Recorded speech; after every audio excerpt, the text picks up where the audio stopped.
go. The 26-27 Premier League season is about to kick off this Friday, and here are my predictions for the season ahead. I'm giving you from the 20th position till the first position. These could interchange depending on what will happen before the end of the transfer window, any signings, any injuries, but I will have one for now, just before the season starts, and one for after the transfer window for when the deals have been completed and we have a full idea of what the teams could look like going in to the Premier League season. So, starting off with 20th, I'm going with Hull City. Hull City are a team that just got promoted from the Championship. I don't know that much about them, but they are a team that won through the playoffs. And let's see, let's go through their players. Players that look, they have players like Jack Butland, who is a throwback. They have Matt Target.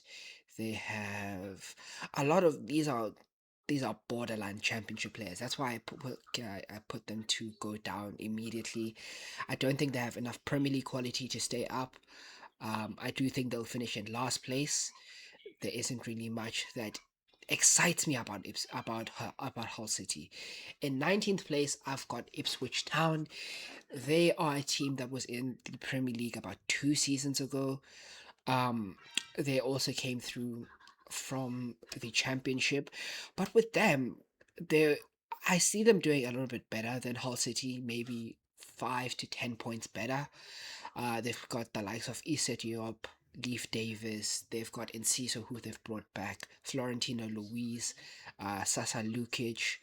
They've got enough to kind of try to get an escape, but I don't think they have enough to kind of get out of that, that post relegation form. I think they'll stay in the relegation positions for a long time and then they'll get relegated around game week 35, 30, around about that point. In 18th place, I've got Coventry, which means that all three promoted teams will probably go down, in my opinion. Coventry are coached by former Chelsea coach and Chelsea legend in Frank Lampard, but I don't see them having enough quality to, sustain enough and go up. I think they did win the championship last season.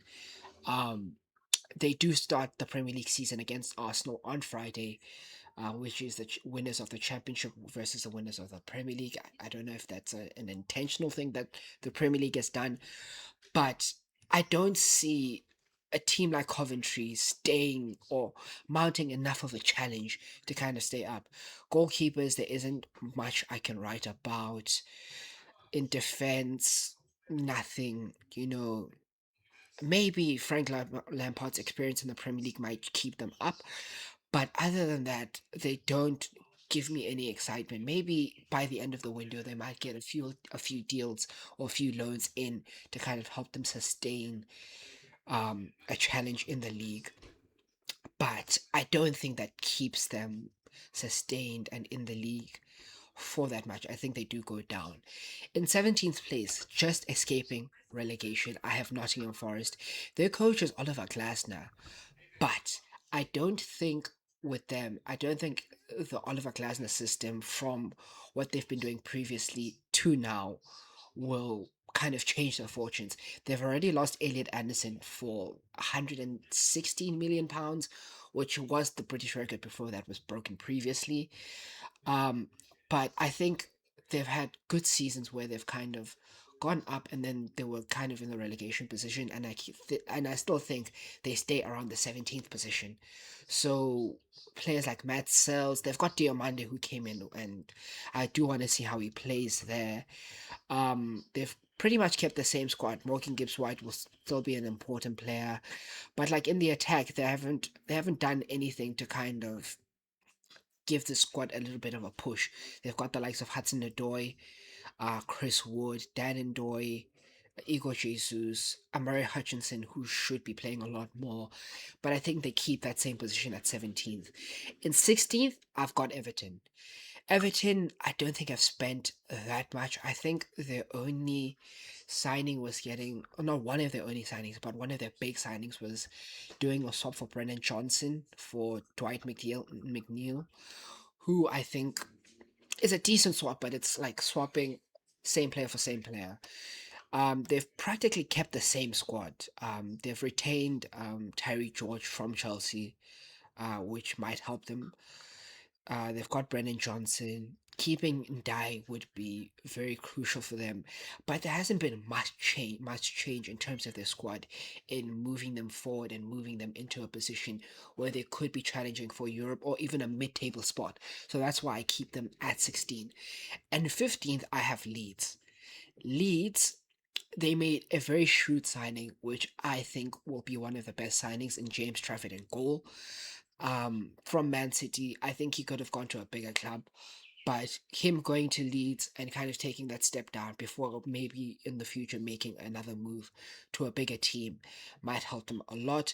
They've got the likes of Ethan Ampadu, who's a very shrewd defender. They've got Harry Wilson, who is a very, very good player. He was, I think, one of the best players towards the end of the season for Fulham in the Premier League.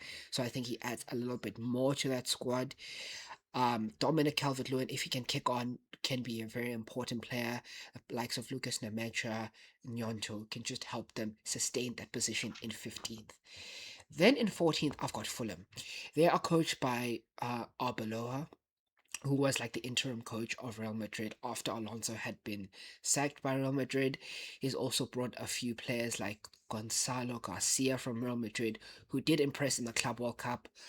Um, they've got in who else have they got in? They've got a solid squad, but that's why I keep them in 14th. I don't think they have enough to kind of move them forward. They've also brought in Cesar Palacios, Oscar Bopo, I want to continue seeing in the squad. Sander Berge, if he does stay. They've got Shea Charles, who they brought in from Southampton, who could be an important player. Josh King, who needs to improve on the debut that season that he had last season. It will be Kevin. That's why they keep in 14th. I think 14th is kind of their ceiling. Around 14th to 11th is their ceiling, is for what I see for them. Then in 13th, I've got Brentford. Brentford ended up in a European position last season, but I think with the lack of signings and the amount of football that they'll be playing, it's going to hamper them in the Premier League. They're going to have to choose their focus of where they want their priorities to lie. Whether they want to play in Europe, whether it be in the Conference League, or kind of focus more on the Premier League and sustaining the position. Obviously, the squad is very good. Playing them in the GTEC Stadium will be very hard because obviously they are a very, very tough team. But the idea of them playing in Europe, them trying to balance Europe and the Premier League might be a bit of a challenge. Obviously, for them, the likes of Michael Coyote, Nathan Collins, Mamadou Sangare, who will be an important player. I think he's the record signing. He's going to be very interesting to see in that Brentford midfield. They've got the likes of Vitaly Arnold. They've got Igor Thiago, who kind of has to improve. They've got Callum Wilson, who they got on a free. They've got Jaden Anthony, who I think was also on a free. So Brentford can actually improve, but I think for them, European football will hamper them in a lot of the football that they will be playing in the Premier League. In 12th, I've got Sunderland. Sunderland also they did very, very well last season from just being promoted into ending up in one of the European positions. I think for them, the same thing will happen as in Brentford. Brentford, Sunderland, Bournemouth, they'll be in the same positions because of the European games. I think this is the most English teams that have ever played in Europe. I think ever, and it will affect a lot of the teams, meaning that a lot in the top and in the middle is going to be changed, and a lot will affect them in terms of squad sizes, player fatigue. There'll be a lot that goes into it. But for Sunderland, keeping Xhaka was an important thing. I think he is a stalwart in their midfield. He keeps them balanced. He keeps them experienced. He's played for Leverkusen. He's played for Arsenal. He knows how to kind of balance European and Premier League football. In terms of signings, Enzo Lafini needs to kind of step up his game. Noah Sadiki, Habib Diarra. Brian Brobby will have to also improve. They haven't really signed any much players. They might actually go a bit lower depending on where they stay. They've signed Thomas Munier. Dan Ballard might also be important for them, but the European spots and balancing the Thursday nights and then the weekend games will be tough for them. But if they can do that, if they can manage to sustain a team, a very good team for both, I think they'll be fine. In 11th position, I've got Bournemouth. Bournemouth was very, very good last season. Andoni Iraola did a very, very good job, which ended up giving him that Liverpool job, which is also very impressive. They will do very well if they can keep the likes of Alex Scott in their team and keep the rest of the players in their team. They don't let them go. They've made good signings in Antonio Silva in defense. They've kept Petrovic. They've also signed Juan Luis Sanchez, who might also add in their midfield. Alvaro Rodriguez, who played for Real Madrid. They've kept Ryan also. If they can keep those players, they can actually sustain European football and Premier League football. And I think from 11th to 10th is where I see them because of a new manager also coming in who might change a few things. It might not be the same football. Players might not play in the same positions. They might gain a lot more injuries. So that's why 11th position is where they will stay. In 10th, I have Brighton. The only reason I have Brighton in 10th and Bournemouth in 11th is because Brighton have actually played European football. They know what it takes to kind of sustain both European and Premier League football. And Brighton they have the talent there, and if they keep the likes of Baleba, who is injured, but if they keep him there, they keep them fit. The likes of Vuskovic, who came from Tottenham, will be an important player. Highly rated young centre back. Pascal Strike also in centre back will also add. Kadioglu at right back or even left back is going to be very important. Baleba, Mitoma, Yasin Ayari, Pascal Gross, Matt O'Reilly. I don't think Evan Ferguson will be playing in that squad. They've got Ruter, Minte. They've literally got a very impressive squad that can actually balance both European nights and Premier League weekends. So they should be fine. In 10th position is where I leave them. And ninth, I've got Crystal Palace. Palace also they also did the European football. They won the Conference League last season, so they'll be playing in a much higher, much more intense European competition in the Europa League. But for them, in ninth position is where I keep them. I think they've made some shrewd signings, and if they can keep Adam Wharton, I think they stay a much stronger team than without a Wharton and them having to replace Wharton later on. They've got Munoz, who they can keep. He's very good. They've got Bona Sosa, who is good. Oscar Mengueza, who came in for Lacroix. If they can just keep the likes of Pino playing, Wharton, um, Matthias Francha, Dwight McNeil. Uh, they've got a lot of good players. Maybe if they can get Strand Larsen scoring a lot more goals, Philippe Mateta, keeping Mateta was also a very important thing because he is one of their key players, and also losing him on a free would have been terrible. But Palace in ninth, I think they sustain that, and I think they go far in the European positions. I think they end up in the semi-finals of the Europa League. In eighth, I've got Newcastle. Newcastle United, after a dismal season where they finished in the bottom half of the league table, whether it be due towards not them being able to manage European and Premier League football, them having lots of injuries, players not being settled. And I think this season it will be a little bit tougher for them because they've lost their coach. They've lost a lot of key players in their squad, the likes of Bruno Guimaraes, Anthony Gordon. All of these key players and key figures in their squad have left. They've gotten a new coach, so we'll have to see where the squad ends up. Obviously, keeping the likes of Nick Pope is important. Livramento, Lewis Hall is also very important. But this new look Newcastle side, they might have enough to kind of stay in eighth and even do better because I mean they've got one game a week. They shouldn't be struggling with that much injuries and football. So eighth position should be an improvement. In seventh position, I have the team that I think will make the biggest improvement, and that is in 10 spots, and that is Tottenham Hotspur.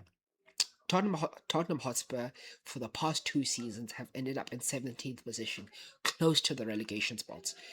But I think this season, with De Zerbi in, him settled, him getting the signings that he actually needed, is really, really important to that squad.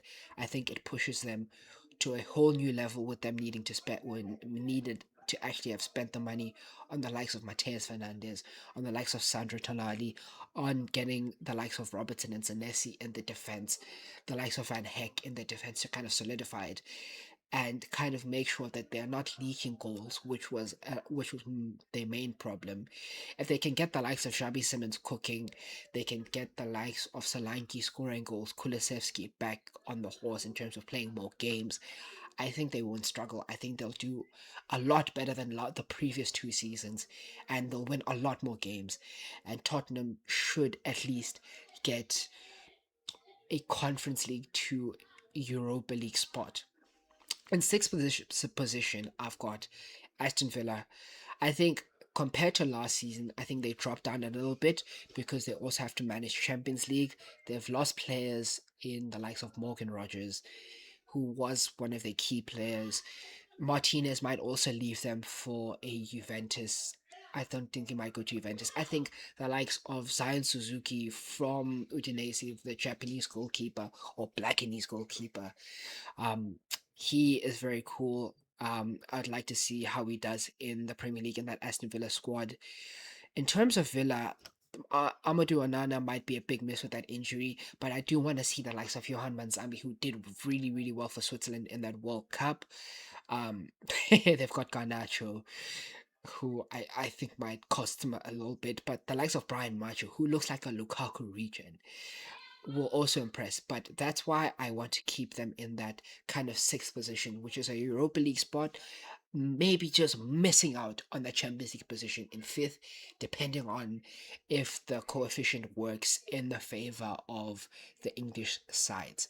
In fifth, I've got Liverpool. And the Liverpool fans will probably crush me. But the reason I have Liverpool in fifth is because of the signings that they have made, and especially in defense, it's not looking good. One injury to the likes of Joe Gomez, and that defense might be finished. The likes of Leone still injured. Van Dijk is still there, but he's getting on in age. Ronald Araujo comes in, but I don't trust him, especially with his injury record, his mentality in defense. Liverpool might have an injury crisis. Just it's just there, like it might be looming. But in terms of them moving on and kind of progressing as a squad without the because they were champions two seasons ago, and how this team has kind of unraveled within the past 2 years, it's scary. And they also don't have a right wing. Salah has just left. They might get someone like Barcola and Mbai into their squad, but I don't think in the wings they are lacking so much in that squad. And we'll have to see what Liverpool look like at the end of the transfer window. But for now, they are in fifth because that squad looks scary if the injuries do rag on. Like it looks scary. They might be playing with the academy players, which for Liverpool fans, playing in the Champions League, playing in the Premier League, managing four competitions will not be good. In fourth, I have Man United, and it's kind of for the same reasons where the injuries might also get to you, and also it's the first time you guys have been playing Champions League in 3 years. So Man United have only made two signings so far, Tielemans and Santos, which make them look good, and I think solidifies them for a top four spot in the Champions League. But in order to get that defense going, in order to get a little bit of that defense and that midfield sorted, I think they will struggle. They still get cut through um, if teams with a bit more physicality come into play. And I think they do struggle in times like that. So Man United stay in fourth. Them and Liverpool might be going for a battle for who finishes fourth, fifth, and also Villa if you can also bring in them. In third, this might be a little bit of a shocker, but I've got Man City. Man City, Pep Guardiola has left. The likes of Bernardo Silva. This is a new Man City. This is not the same Man City that we've been seeing for almost 10 plus years. The likes of the hunger might not be there. Obviously, you have the likes of Haaland, but it's a different team. It's coached by Enzo Maresca.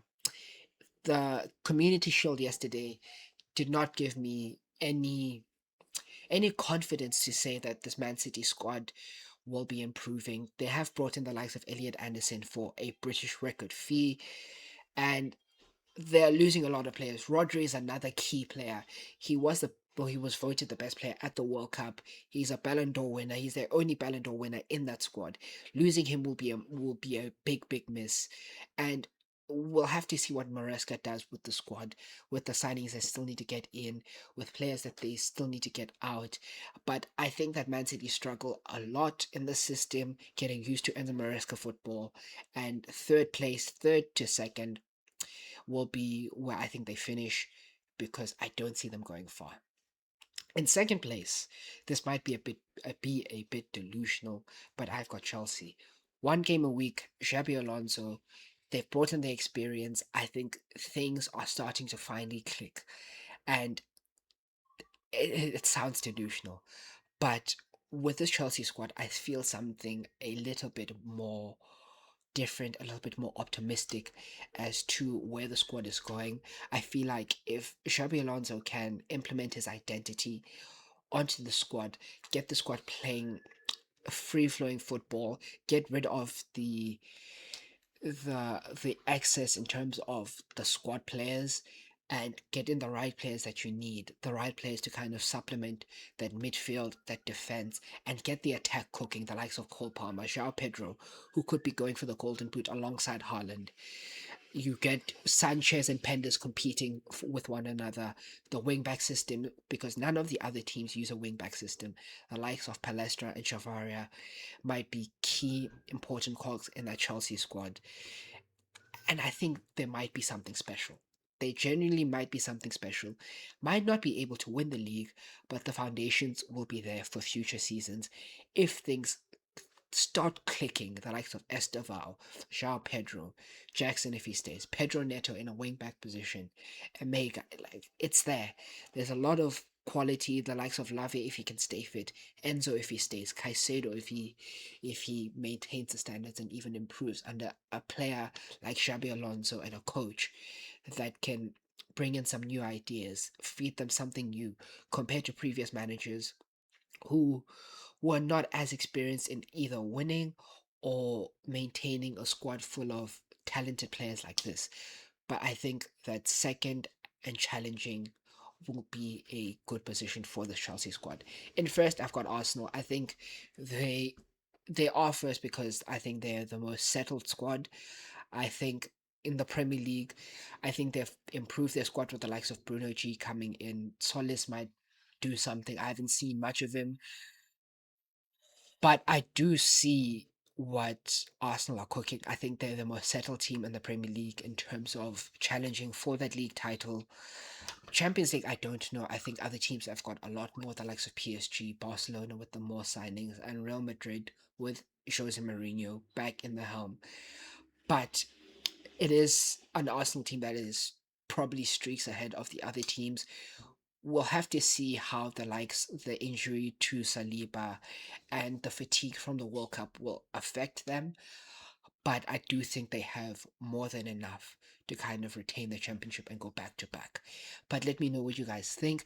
I will be back with another prediction for the at the end of the transfer window. But let me know what you guys think. Don't forget to like, share, subscribe.